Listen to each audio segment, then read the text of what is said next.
আসসালামু আলাইকুম।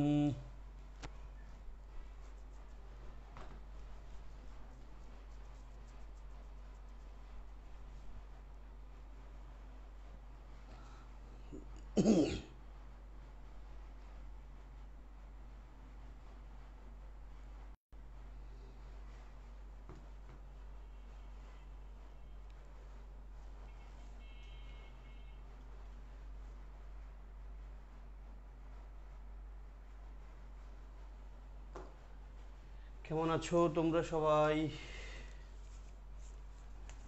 প্রত্যাশা করি ভালো আছো।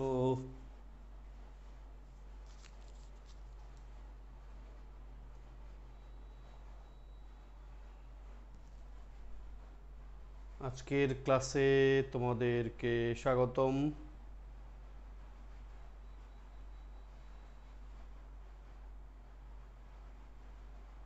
ওকে, আমি ক্লাস শুরু করে দিচ্ছি আজকের ক্লাসে।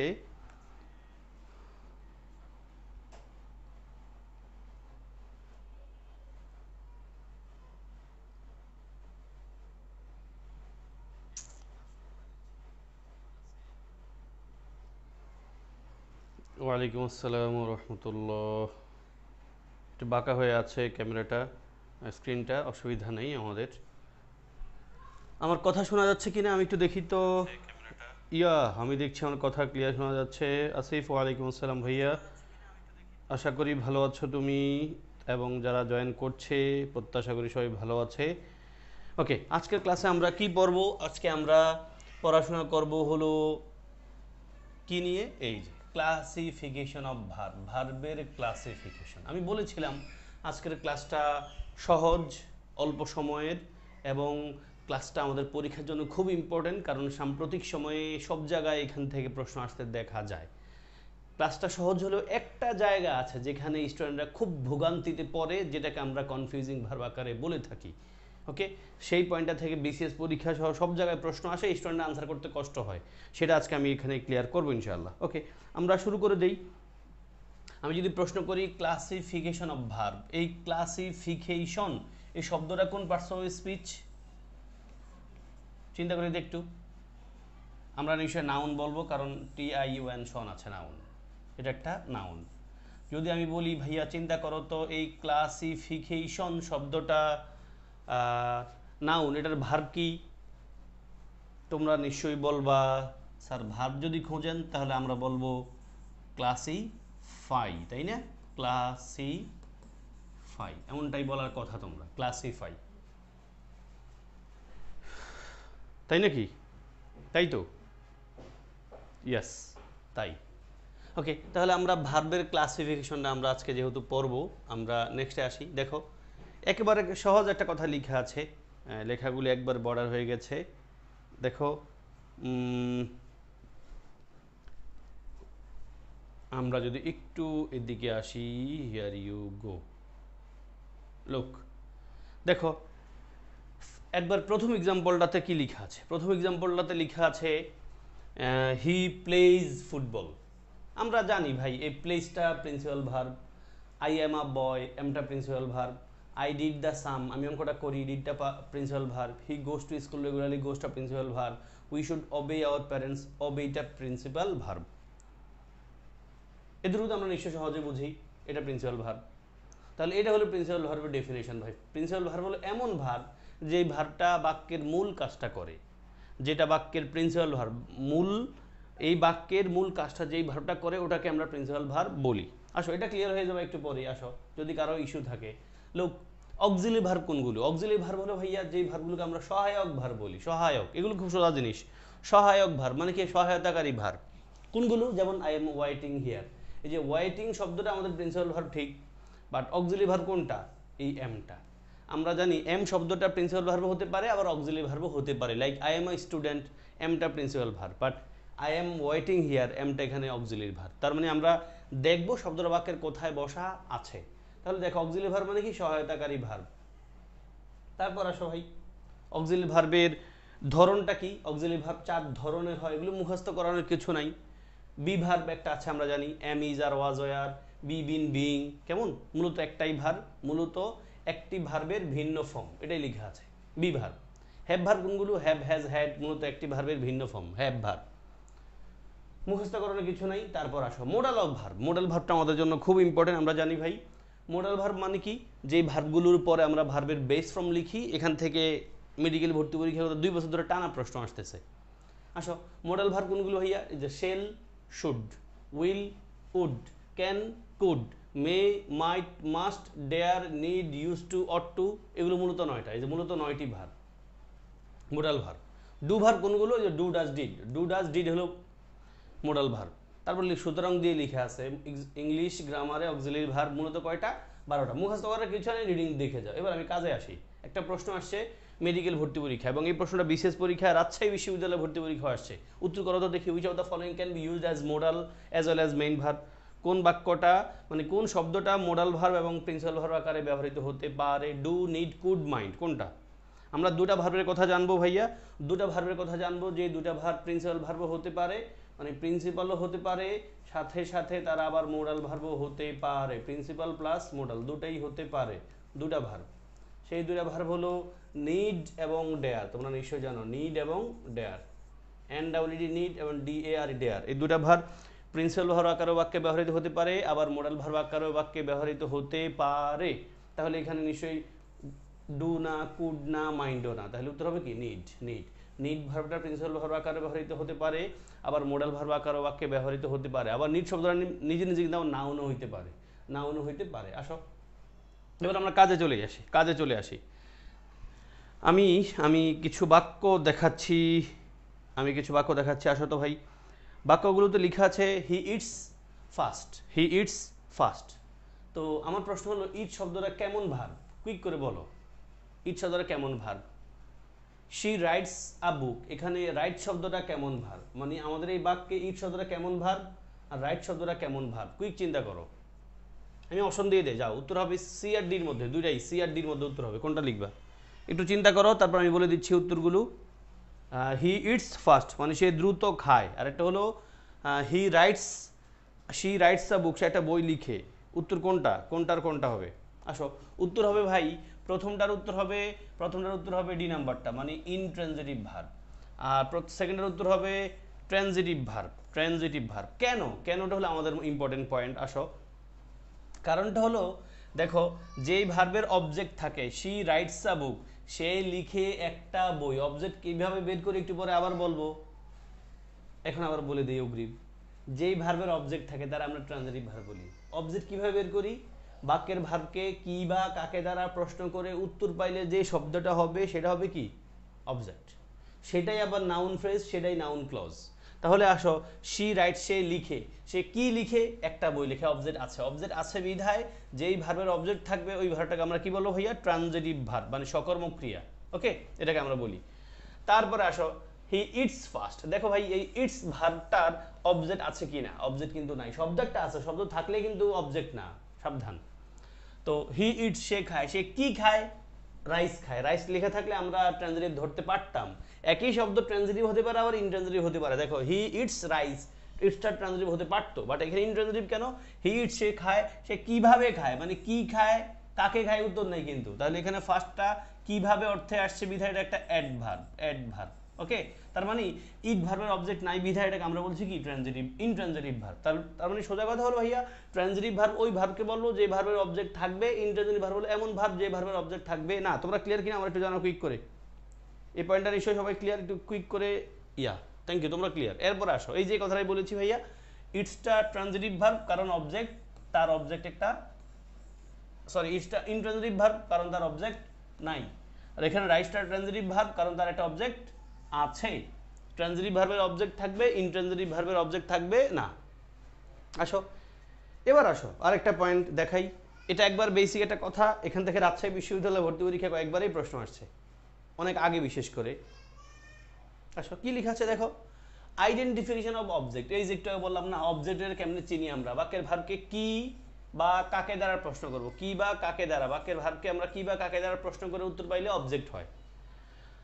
তো কি দিয়ে প্রশ্ন করে উত্তর যেটা পাই সেটাকে আমরা ডিরেক্ট অবজেক্ট বলি, আর ইনডিরেক্ট অবজেক্ট বলি হলো কাকে দ্বারা প্রশ্ন করলে। তার মানে ব্যক্তিবাচক অবজেক্টটা হবে ইনডিরেক্ট, আর বস্তুবাচক অবজেক্টটা হবে ডিরেক্ট অবজেক্ট। ডিরেক্ট অবজেক্ট কোনটা ভাইয়া? বস্তুবাচক। আর ইনডিরেক্ট কোনটা? ব্যক্তিবাচক, ব্যক্তিবাচকটা ইনডিরেক্ট আর বস্তুবাচকটা ডিরেক্ট। এগুলো মুখস্থ করা দরকার নাই, কিন্তু কেন যেন রাজশাহীতে আরো কয়েকটা জায়গায়, গুচ্ছের কিছু জায়গায় কিন্তু এসেছিল এই প্রশ্নটা, একবার এই পয়েন্টটা ধরেই, যে ডিরেক্ট অবজেক্ট আমরা কিভাবে বের করি, কি দিয়ে নাকি কাকে দিয়ে, মানে ওয়ার্ড দিয়ে প্রশ্ন করে নাকি হোম দিয়ে প্রশ্ন করে, ফলে একটু খেয়াল রাখবো। এবার আসো, he gave a pen to, এটা হলো আমাদের একবার বোঝার একটা জোস জায়গা, এই দুইটা বাক্য। আসো, he gave me a pen. Normally আমরা কোনো বাক্যে অবজেক্ট একটা পাইতে পারি, বাট দুটা বাক্য মানে দুটা অবজেক্ট একসাথে কোনো বাক্যে থাকতে পারে। যদি থাকে তখন আমাদের বাক্যের প্যাটার্নটা কি? যেমন দেখো, আমাদের যদি দুটা বাক্য মানে দুটা অবজেক্ট মানে কি বা কি দ্বারা প্রশ্ন করে কাকে দ্বারা প্রশ্ন করে উত্তর যদি একসাথে পাই, তখন আমরা কিভাবে লিখবো? আমরা প্রথমে কাকে লিখবো, আমরা ইনডিরেক্ট অবজেক্ট আগে লিখবো, মানে কাকে দিয়ে আগে লিখবো, কাকে দ্বারা প্রশ্ন করে যে পার্টটা পাবো সেটা লিখবো, তারপর কি দ্বারা প্রশ্ন করে উত্তর লিখবো, মানে আগে আমরা ব্যক্তি লিখবো তারপর বস্তু লিখবো। আসো, হি গেভ, সে দিয়েছিল কাকে? আমাকে। কি দিয়েছিল? একটা পেন। দেখো, he gave me a pen, এটা হলো নর্মাল প্যাটার্ন। যদি কখনো এমনটা ঘটে যে আগে ব্যক্তি না হয়ে সরি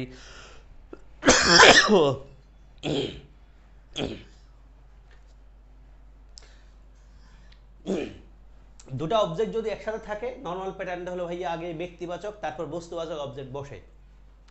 যদি কখনো আমরা দেখি আগে বস্তুবাচক অবজেক্টটা চলে আসছে, তখন মাঝে একটা টু দিয়ে তারপর ব্যক্তিবাচক অবজেক্টটা লিখতে হয়। যেমন দেখো, he gave me a pen, me সে দিয়েছিল কাকে? আমাকে। কি দিয়েছিল? একটা কলম। এটা হলো নর্মাল প্যাটার্ন। যদি উল্টাটা ঘটে, মানে আগে বস্তুবাচক চলে আসে, হি গেভ সে দিয়েছিল, কি দিয়েছিল? একটা কলম। কাকে? টু মি, আমাকে। টুটা অ্যাড করবো আমরা।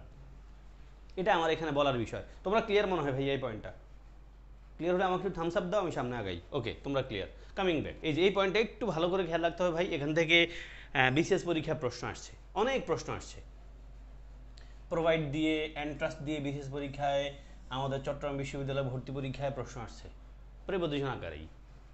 তো কি লেখা আছে? একটা এক্সেপশন লেখা আছে, সাবজেক্ট, প্রেজেন্ট, এন্ট্রাস্ট, প্রোভাইড, তারপর ইনডিরেক্ট অবজেক্ট, তারপর উইথ ডিরেক্ট অবজেক্ট। বাক্যের প্যাটার্নটা এরকম আসবে। তো এই স্ট্রাকচার না পড়ে বাক্যর পয়েন্টটা বুঝো। কি বলছে ভাইয়া? I presented her with a rose. Present মানে হলো তারে আমি ওয়েলকাম জানাইছি, হ্যাঁ, তারে একটা শুভেচ্ছা জানাইছি, পুরস্কার দিছি, এমনটা বোঝাচ্ছে প্রেজেন্ট। তাহলে এই প্রেজেন্ট, এন্ট্রাস্ট, প্রোভাইড, এই ভার্বগুলোর পরে একটা ব্যক্তি থাকে, তারপর একটা প্রিপোজিশন উইথ থাকে, তারপর একটা বস্তু হয়। বাক্যের প্যাটার্নটা এরকম। মানে আমরা যেমনটা জানি অবজেক্ট দুটো যদি এক বাক্যে আসে, তখন আগে ব্যক্তি তারপর বস্তু চলে আসে, মাঝে কিছু লিখতে হয় না। কিন্তু কিন্তু এই তিনটে ভার্বের বেলায় ঘটনাটা একটু ভিন্ন। প্রেজেন্ট, এন্ট্রাস্ট, প্রোভাইডের পর ডিরেক্ট ব্যক্তি আসবে আগে, তারপর উইথ প্রিপোজিশন লিখতে হবে, তারপর একটা বস্তু লিখতে হবে। তাহলে বাক্যগুলো পড়ো। I presented her with a rose. My aunt provided me with food and shelter. দেখো, মাই আন্ট প্রোভাইডেড কাকে প্রোভাইড করছে? কি দিয়ে প্রোভাইড করছে? With food and shelter. এই যে একটা জিনিস। You entrusted me with a lot of responsibilities. বিশেষ পরীক্ষার প্রশ্ন ভাইয়া। আসো, you entrusted me with a lot of responsibilities. দেখো, এন্ট্রাস্ট, তারপর ব্যক্তি আছে, তারপর উইথ আছে, তারপর কোনো একটা কাজ আছে, ওকে, বস্তু আছে একটা। তাহলে এই তিনটা ভার্ব আমরা একটু ভালো করে খেয়াল রাখবো। কি? Present, entrust, provide. Present, entrust, provide structure না, বরং খেয়াল রাখবো present, entrust, provide, someone with something. Present, entrust, provide, someone with something, মানে প্রেজেন্ট, এন্ট্রাস্ট, প্রোভাইডের পর সামওয়ান কোনো ব্যক্তি থাকবে, তারপর উইথ প্রিপোজিশন থাকবে, তারপর সামথিং কিছু একটা থাকবে। এই এক্সপ্রেশনটা খেয়াল রাখো, পয়েন্টটা খেয়াল রাখো। তারপর আসো, এটা আগে একবার বলছিলাম সম্ভবত। আই নো কারিমা, অবশ্যই তোমাদের আগে বলেছিলাম সম্ভবত, কেন অবশ্যই বলেছিলাম। আই নো কারিমা, আমাকে বলতে হবে তোমাকে শি ইজ কারিমা। দেখো, দুই বাক্যে কারিমা আছে, এখানেও কারিমা, এখানেও কারিমা। এখন আমাকে বলতে হবে তুমি এখানে আইটা কি অবজেক্ট নাকি কমপ্লিমেন্ট, এখানে শিটা কি অবজেক্ট নাকি কমপ্লিমেন্ট? কুইক করে বলো, কুইক। আই নো কারিমা, আমি কারিমাকে চিনি। এখানে আইটা কি অবজেক্ট নাকি কমপ্লিমেন্ট? আর সেকেন্ড বাক্যে শি ইজ কারিমা, সে নিজেই কারিমা, এখানে শিটা কি অবজেক্ট নাকি কমপ্লিমেন্ট? নিশ্চয়ই তোমরা ভাবছো, এটাই বলবো আমি জানি। আই নো কারিমা, আমি কারিমাকে চিনি। আমি একজন ব্যক্তি, কারিমা আলাদা আর একজন ব্যক্তি, তার মানে আমরা দুজন কিন্তু এক ব্যক্তি না, ফলে এটা একটা অবজেক্ট। আমি কারিমাকে চিনি, আমি আর কারিমা কিন্তু এক ব্যক্তি না, আলাদা ব্যক্তি, ফলে অবজেক্ট। আর এখানে শি ইজ কারিমা, সে নিজেই কিন্তু কারিমা, মানে সে কে, এই সে যে কালিমা সে একই ব্যক্তি, ফলে এটা কমপ্লিমেন্ট। তার মানে সাবজেক্ট আর অবজেক্টের প্লেসে যে বসা থাকে দুইজনে যদি একজনরে বোঝায় তাহলে নিশ্চয়ই সেটা কমপ্লিমেন্ট, আর সাবজেক্ট আর অবজেক্টের প্লেসে যে বসা থাকে যদি পৃথক ব্যক্তিকে বোঝায়, পৃথক জিনিসটা বোঝায়, তখন অবশ্যই এটা কি অবজেক্ট। আমরা বুঝে গেছি এই পয়েন্টটা। ইয়েস ইয়েস হারুন, এটা আমরা আগেও জেনেছি। কামিং ব্যাক, এবার আসো, এটা বাক্য লিখেছি হি র্যান আর রেস। এখানে র্যান শব্দটা কেমন ভার্ব? র্যান শব্দটা কেমন ভার্ব? কুইক বলে ফেলি। আমি বলেছিলাম ইজি ক্লাস, ভাই খুব ইজি ক্লাস। শেষ দিকে একটু জটিল একটা পয়েন্ট আছে, বাট খুব ইম্পর্টেন্ট ওটা। হি র্যান আর রেস, এটাকে আমরা কেমন ভার্ব বলবো? আমরা নিশ্চয়ই অক্সিলারি ভার্ব বলতে পারবো না এখানে। প্রিন্সিপাল ভার্ব বলবো, বাট প্রিন্সিপাল ভার্ব অপশনে নাই। ফ্যাক্টরি ভার্ব না কগনেট ভার্ব? ভাই বলে রাখছি, এটা আমরা বলবো ভাইয়া cognate verb. Cognate verb, cognate verb মানে কি? যে ভার্বের সাবজেক্ট আর অবজেক্টের সোর্স সেম, সাবজেক্ট আর অবজেক্টের সোর্স কি সেম, তারে আমরা বলি কগনেট ভার্ব। দেখো অনেক কগনেট ভার্বের এক্সাম্পল লিখছি, দেখো তুমি রিডিং পড়লে বুঝবা। Yes, she slept a trouble sleep. দেখো স্লেপ্ট আর স্লিপ দুইটা জিনিসের সোর্স সেম জায়গা কিনা। হি স্যাং আ সং, দেখো song sang. She laughed a bitter laugh, দেখো laugh laughed. He dreamed a strange dream, দেখো শি টকড দেয়ার টক, সে তাদের কথা বলেছিল, দেখো টক টকড, টকটা এখানে নিশ্চয় noun. He smile a charming smile, দেখো ভাই smile smile. She danced a cheerful dance, বুঝতে পারছো? ভার্ব আর অবজেক্টের সোর্স যখন সেম হয় ওই ভার্বটাকে আমরা কগনেট ভার্ব বলি। আমরা এটা সমধাতুজ ক্রিয়াও বলি বাংলায়, সমধাতুজ ক্রিয়া। ওকে, তাহলে এই ভার্বগুলো ভাই খেয়াল রাখবা, রিডিং পড়বা। আমি অনেকগুলো লিখে রাখছি, এরপর আসো এটা দিয়ে আমাদের বিশেষ পরীক্ষা প্রশ্ন আসছিল। We selected him captain. এখন এখানে সিলেক্টেড শব্দটা কোন ক্যাটাগরির ভার্ব? নিশ্চয়ই নন ফাইনাইট ভার্ব না, কগনেট ভার্বও না, ইনট্রানজিটিভ ভার্বও না, কারণ এখানে অবজেক্ট কিন্তু আছে। ইনট্রানজিটিভ ভার্বের অবজেক্ট থাকে না, ফলে উত্তর আছে একটাই, ফ্যাক্টিটিভ ভার্ব। ফ্যাক্টিটিভ ভার্ব, তার মানে ফ্যাক্টিটিভ ভার্ব কি? ফ্যাক্টিটিভ ভার্ব কি? ফ্যাক্টিটিভ ভার্বের অনেকগুলো কয়েকটা ওয়ার্ড আছে যেগুলো ফ্যাক্টিটিভ ভার্ব আকারে ব্যবহৃত হয়।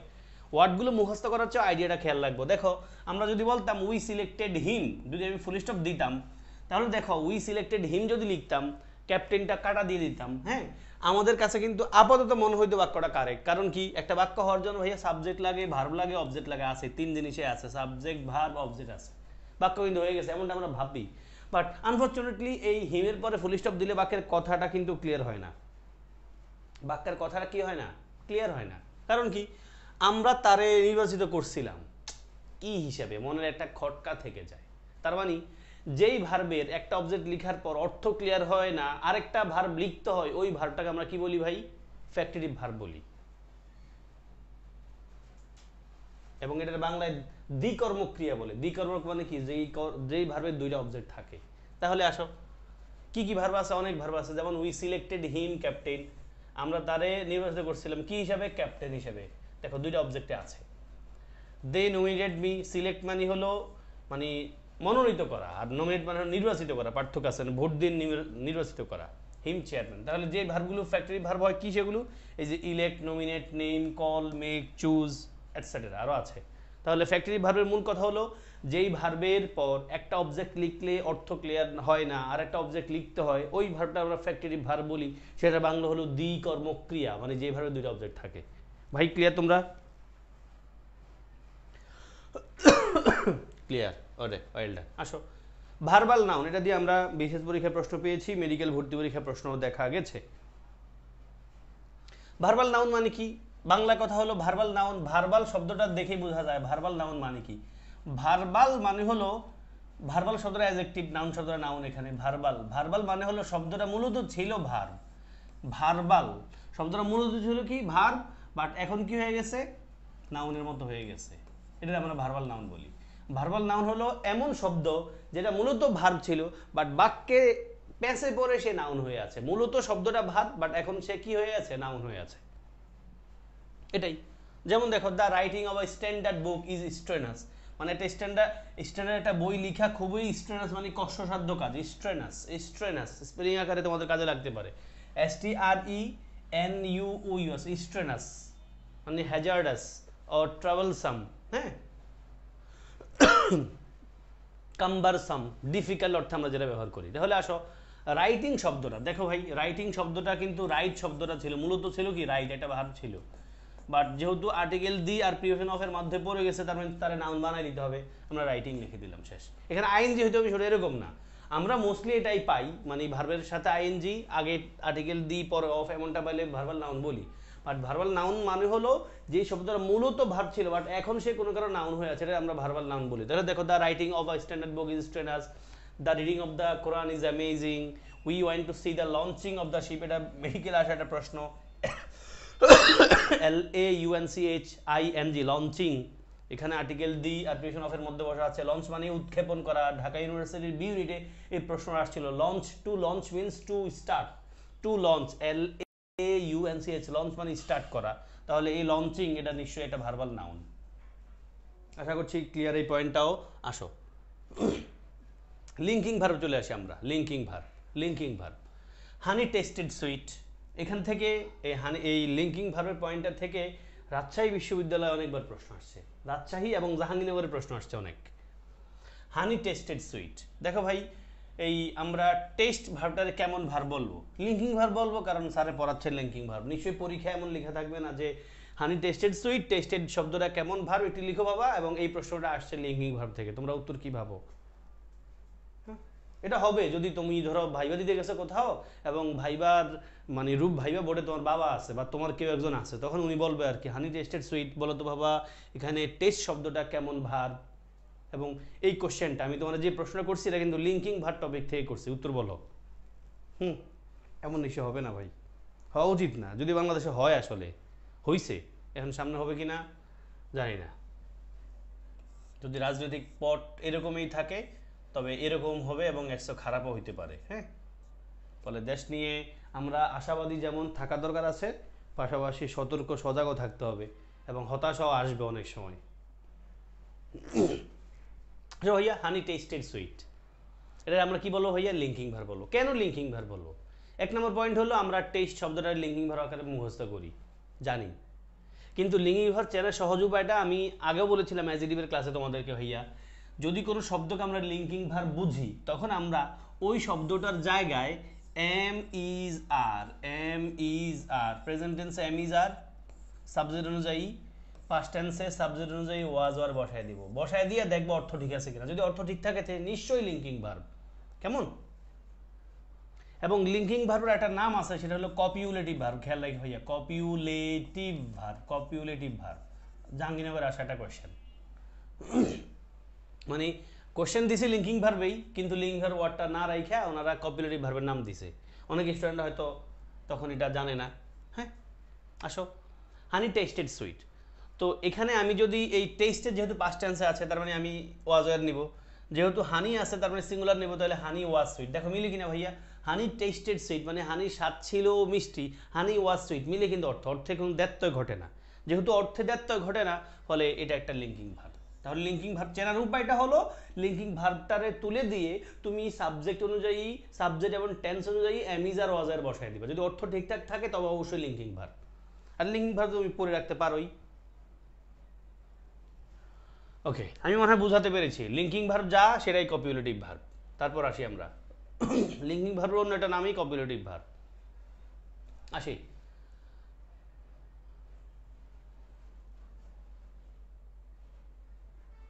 ওকে,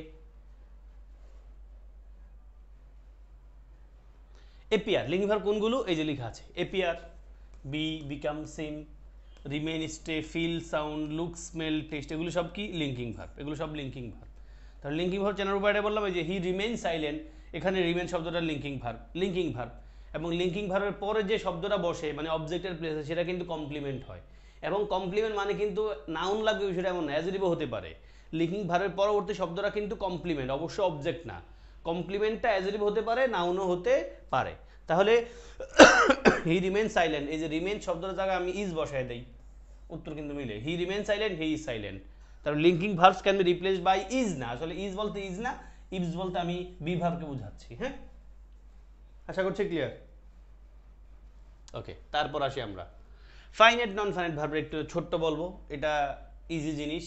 ফাইনাইট ভার্ব আর নন ফাইনাইট ভার্বের পার্থক্য কি? I want to go home, stop writing. তাহলে আমি যদি বলি ফাইনাইট ভার্ব হলো এমন ভার্ব যেই ভার্ব আমি আমার ভাষায় বলে ফেলি, হ্যাঁ তোমাদের প্রশ্ন না করে, ফাইনাইট ভার্ব হলো এমন ভার্ব যে ভার্বটা দেখে টেন্স বলা যায়, এটার আমি ফাইনাইট ভার্ব বলি। সোজা হিসাব, যেই ভার্বটা দেখে বাক্যটা কোন টেন্সে আছে এটা বলা যায়, ওই ভার্বটাকে আমরা ফাইনাইট ভার্ব বলি।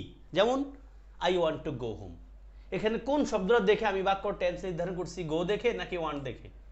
নিশ্চয়ই ওয়ান্ট দেখে, ফলে এটা প্রেজেন্ট ইনডিফিনিট টেন্স, বুঝতে পারছি, ফলে ওয়ানটাই ফাইনাইট ভার্ব। টু গো দেখে কিন্তু আমি টেন্স বলতে পারছি না, ফলে টু গোটা ফাইনাইট ভার্ব না, নন ফাইনাইট ভার্ব। সেম কথা স্টপ রাইটিং, এখানে আমি কোন শব্দটা দেখে এই বাক্য টেন্স নির্ধারণ করেছি? স্টপ রাইটিং কিন্তু প্রেজেন্ট ইনডিফিনিট টেন্স, রাইটিং দেখে কন্টিনিউয়াস বলা যাবে না, রাইটিংটা কিন্তু নন ফাইনাইট ভার্ব। রাইটিং দেখে আমি টেন্স নির্ধারণ করছি না, স্টপ দেখে আমি টেন্স নির্ধারণ করছি বিধায় প্রেজেন্ট ইনডিফিনিট টেন্স, এবং এটা একটা ইম্পারেটিভ সেন্টেন্স। ইম্পারেটিভ সেন্টেন্স সবসময় প্রেজেন্ট ইনডিফিনিট টেন্সেই তো থাকবে, কোন টেন্সে আর সে যাবে। ক্লিয়ার ভাইয়া এই পয়েন্টটা? এখানে বলার কথা ছিল ফাইনাইট আর নন ফাইনাইট ভার্বের পার্থক্য কি। ফাইনাইট ভার্ব হলো এমন ভার্ব যেই ভার্বটা দেখে টেন্স বলা যায়, নন ফাইনাইট ভার্ব দেখে টেন্স বলা যায় না। আমি আর ডেফিনেশন পড়াচ্ছি না, ইনাফ। তারপর আসো, এটা হলো আমার ক্লাসের একবার কোর কথা, যেটা তোমাকে ভালো করে জানতে হবে, যেটা নিয়ে তুমি প্যাসেও পড়বা। আসো, ওই যে প্রবলেম ভার্ব, এটারে প্রবলেম ভার্ব বলে, এটাকে ক্লিফস্টফেল, ব্যারেনস্টফেল কনফিউজিং ভার্ব বলে, কনফিউজিং ভার্ব বলে। এবং এটারে আমরা একটু আগে পড়ে আসছি লিঙ্ক, কি জানো, ট্রানজিটিভ ভার্ব আর ইনট্রানজিটিভ ভার্ব আকারে। এই যে লিখো আছে ট্রানজিটিভ আর ইনট্রানজিটিভ, দেখো transitive verb R intransitive verb.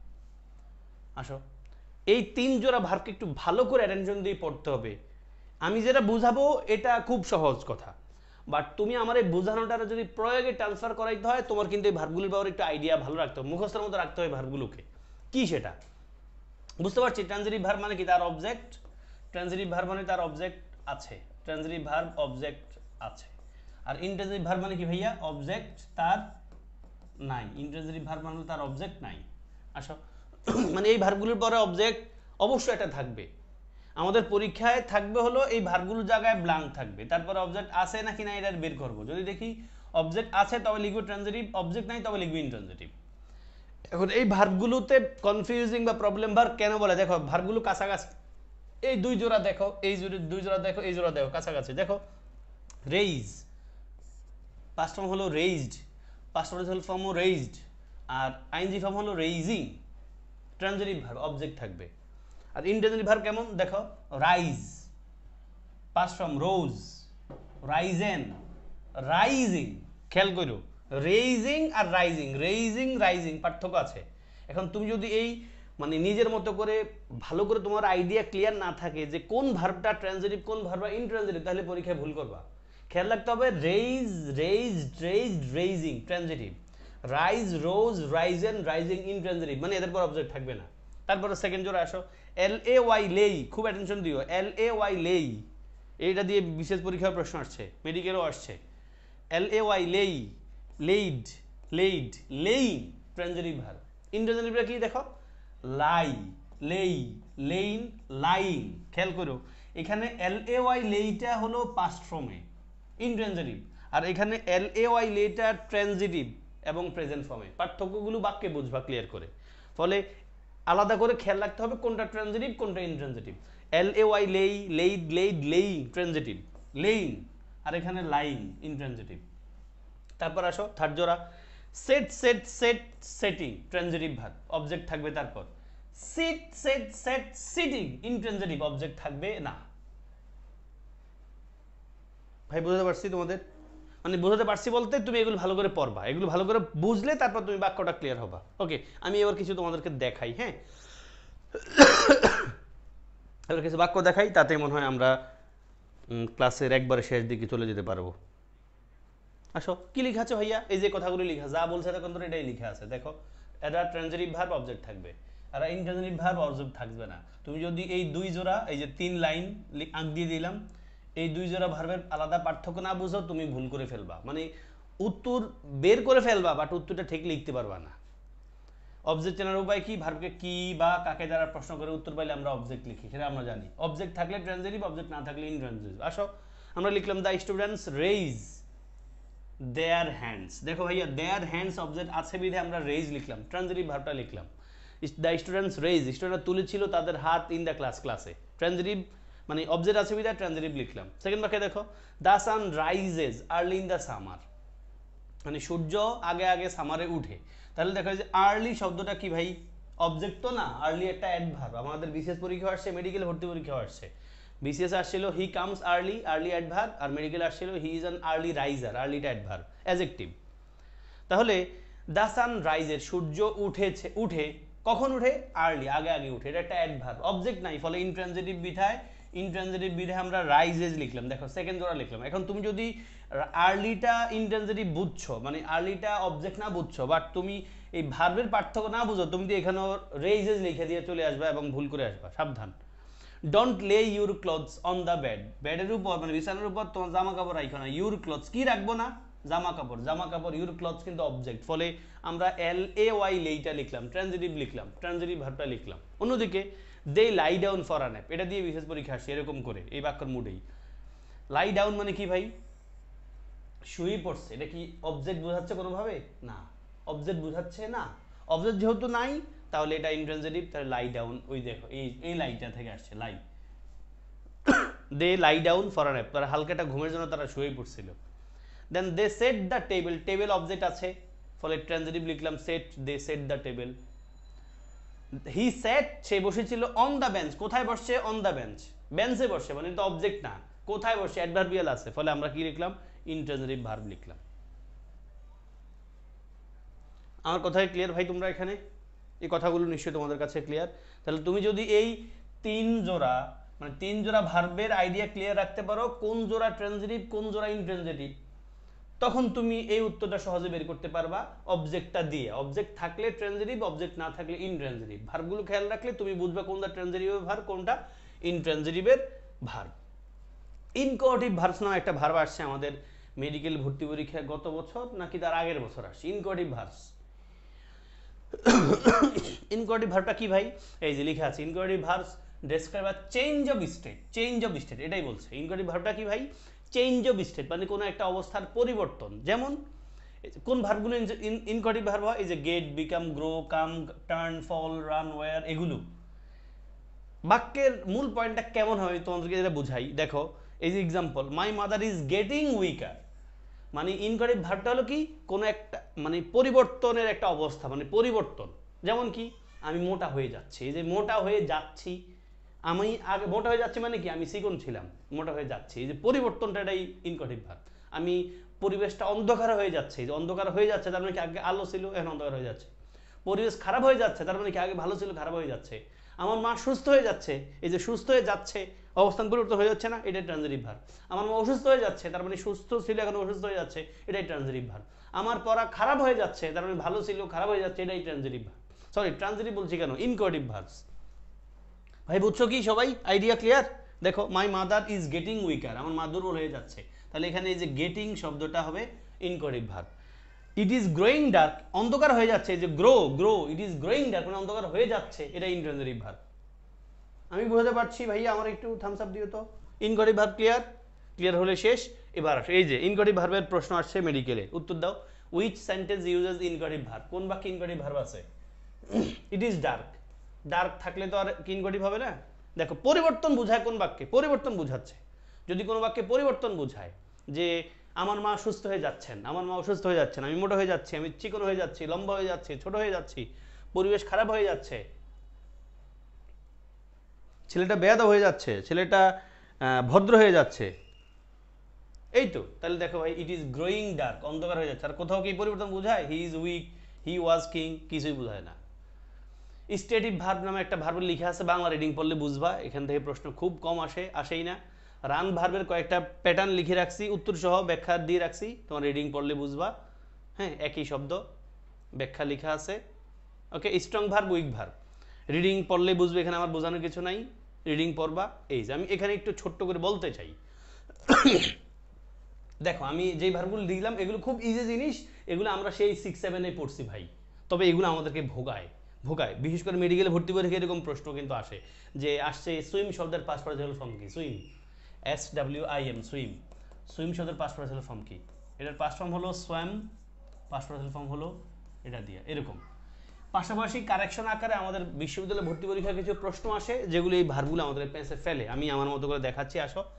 By, বট, দেখো বাই মানে ক্রয় করা, পাস্ট পার্টিসিপল ফর্ম কি bought, past participle form past and past participle form হলো বট। দেখো BOUGST বট, একে একবার খুব কাছাকাছি। ব্রিং থেকে দেখো, ব্রিং মানে আনা, ব্রট, দেখো বট আর ব্রট পার্থক্য আছে। তাহলে বাই বট বট, ব্রিং ব্রট ব্রট। আবার দেখো বিড বেড বেড, এখানে হলো বিড বিড বিড। দেখো এই বিড মানে হলো বিদায় জানানো ভাইয়া, বিড বেড বেড মানে বিদায় জানানো, আর এখানে বিড বিড বিড মানে হলো নিলামে তোলা এক জিনিস। হ্যাঁ, আবার দেখো ডাই ডাইড ডাইড, এগুলো হলো মরে যাওয়া, আর এখানে একই উচ্চারণ ডাই ডাইড ডাইড। এটা বিশেষ পরীক্ষায় একটা প্রশ্ন আসছিল, he dash he has dash his hair, he has dash his hair. আমি যদি ভুল না বলি 26 বিশেষ পরীক্ষা আসছে এই যেটা। তাহলে he has dyed his hair, সে তার চুল কালার করছে, প্রশ্নটা সি দিয়ে আসছে, she has dyed her hair. হ্যাঁ, ছেলেরা এগুলো বেশি করতে চায় না। তাহলে এই ডাই মানে কি রং করা, দেখো একই বানান প্রায়। আবার এখানে আসো FARL ফল, পড়ে যাওয়া, ফেল ফলেন, দেখো এবং কাছাকাছি মিল আছে কি ফিল, কাছাকাছি জিনিস ফিল ফেল ফেল, এই জোড়া ভালো করে পড়ো। দেন ফাইন্ড শব্দের পাশে হলো ফাউন্ড, ফাউন্ড খুঁজে পাওয়া। আবার দেখো ফাউন্ড দিয়ে একটা শব্দই আছে যেটা অর্থ প্রতিষ্ঠা করা, ফাউন্ড ফাউন্ডেড ফাউন্ডেড। তাহলে এখানে দেখো এখানকার ফাউন্ড মানে হলো ফাইন্ড থেকে ফাউন্ড খুঁজে পাওয়া, আর এখানকার ফাউন্ড হলো প্রতিষ্ঠা করা। এবং এটা দিয়ে তো পরীক্ষা অবশ্যই প্রশ্ন আসে, তোমরা জানো অনেক জায়গায় আসে, বিশেষ পরীক্ষা আসে। Hang hang hang Hang hang Hang hang, মূল পয়েন্ট হলো ভাইয়া এখানে যেটা বলতে চাইছি, HANG হ্যাং, হ্যাং শব্দের দুটো অর্থ আছে, একটা হয় ঝুলানো, একটা অর্থ হয় ঝুলানো, আর একটা হলো ফাঁসি দেওয়া। তো পাস্ট ফর্মে এবং পাস্ট পার্টিসিপল ফর্মে এই দুটো শব্দের অর্থ মানে রূপ চেঞ্জ হয়ে যায়। দেখো এই যেটা HUNG হাং যেটা, এটা দ্বারা বোঝায় হলো কোনো কিছুর ঝুলাইছে, আর HANGED যেটা, সেটা হলো কোনো ব্যক্তিরে ফাঁসি দিছে। তাহলে HANG হ্যাং, হ্যাং অর্থ ফাঁসি দেওয়া হয়, ঝুলানো হয়, মানে কোনো বস্তু ঝুলানো হয়। তাহলে পাস্ট অ্যান্ড পাস্ট পার্টিসিপল ফর্মে গেলে ভাইয়া রূপ চেঞ্জ হয়ে যায় এদের। তাহলে HUNG হাং মানে কোনো বস্তুর ঝুলে রাখছি, আর HANGED হ্যাং মানে ফাঁসি দিচ্ছে। বিশেষ পরীক্ষা আসছে he was dash for murder, he was hanged for murder, he was hanged for murder. আশা করি বুঝাতে পারছি ভাইয়া, আমি আর এখানে কথা না বাড়াই। এখানে কিছু ভার্ব লিখে রাখছি, যে ভার্বগুলোর 3টা ফর্ম সেম, তোমরা সব বইতে এগুলো পাবা। যে ভার্বগুলোর 3টা ফর্ম সেম, 3টা ফর্মেই সেম। যেমন এটা দিয়ে ঢাকা বিশ্ববিদ্যালয়ের সি ইউনিটে ভর্তি পরীক্ষার প্রশ্ন আসছে, তারপরে এটা দিয়ে ঢাকা ইউনিভার্সিটির ডি ইউনিটে কারেকশন আসছে, তারপর আরও অনেক জায়গায় এই প্রশ্নগুলো দিয়ে পাবা। হ্যাঁ, এগুলো তোমাদের কাজে দিবে, ভার্বগুলো মুখস্থের মতো রাখা দরকার। পুট, এটা দিয়ে প্রশ্ন আসছে, তারপরে প্রশ্ন আসছে কি দিয়ে, টেলিকাস্ট দিয়ে প্রশ্ন আসছে। টেলিকাস্ট শব্দের পাস্ট পার্টিসিপল ফর্ম সব কিন্তু সেম। হ্যাঁ, এই ভার্বগুলো খেয়াল রাখবা যে এই ভার্বগুলো 3 ফর্ম সেম। ওকে, এই ছিল আজকের ক্লাস। আমি আগেও বলেছিলাম আজকের ক্লাসটা ছোট্ট এবং অনেক সহজ কিন্তু গুরুত্বপূর্ণ ভাই, এখান থেকে প্রশ্ন পাবা। আমি মনে হয় সব কিছু বোঝাতে পেরেছি, আমি আমার চেষ্টা চালিয়েছি। সবার জন্য শুভকামনা জানিয়ে কারো কোনো প্রশ্ন থাকলে প্রশ্ন নিয়ে আমি শেষ করে দিব। আসসালামু আলাইকুম ওয়া রাহমাতুল্লাহ। হোপফুলি সবাই clear, well done, thank you, আসসালামু আলাইকুম।